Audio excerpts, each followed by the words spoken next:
Chapter 2. Entry into the world of Elyria. The shimmering portal dissolved around Ori, leaving him momentarily breathless in a world that defied everything he had ever known. Crystal towers pierced the sky like translucent daggers, their surfaces catching and refracting light in impossible geometric patterns. Hovering vehicles glided silently between the structures, leaving trails of soft blue energy that dissolved like morning mist. Ori stood frozen, his mouth agape, trying to comprehend the landscape before him.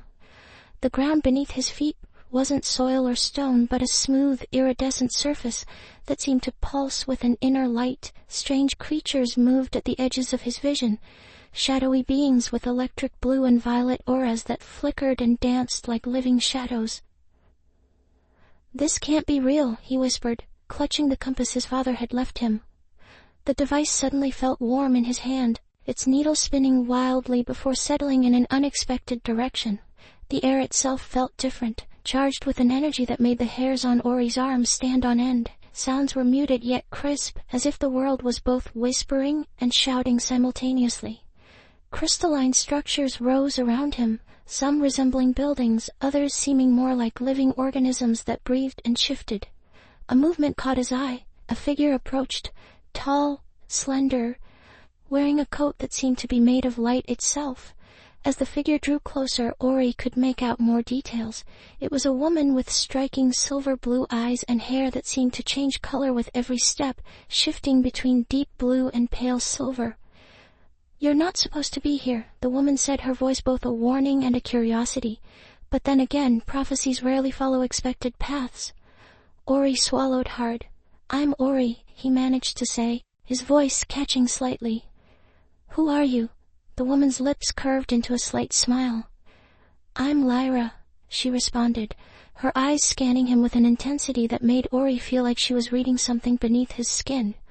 "And you, Ori, have just stepped into the world of Elyria, a place where magic and science are so deeply intertwined that they become indistinguishable." She gestured around them, and Ori noticed how the very air seemed to shimmer with possibilities.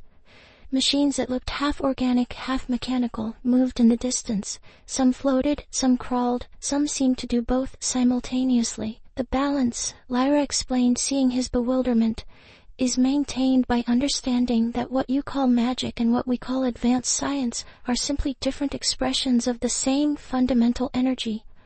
Ori's mind reeled. This was beyond anything his grandmother's stories had prepared him for. The forest near his village seemed a distant memory now, replaced by this vibrant, pulsing world of wonder and potential danger. "Why am I here?" he asked, remembering the whispers of the prophecy his grandmother had shared. Lyra's expression became more serious. "That's a question with a complicated answer.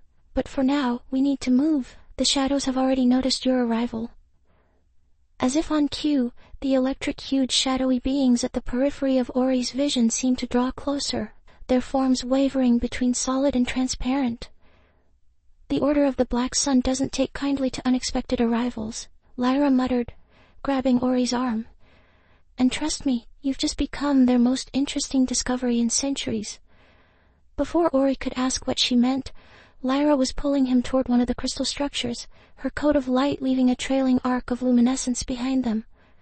The world of Elyria unfolded around them, a realm of magic and science, of ancient prophecies and imminent dangers.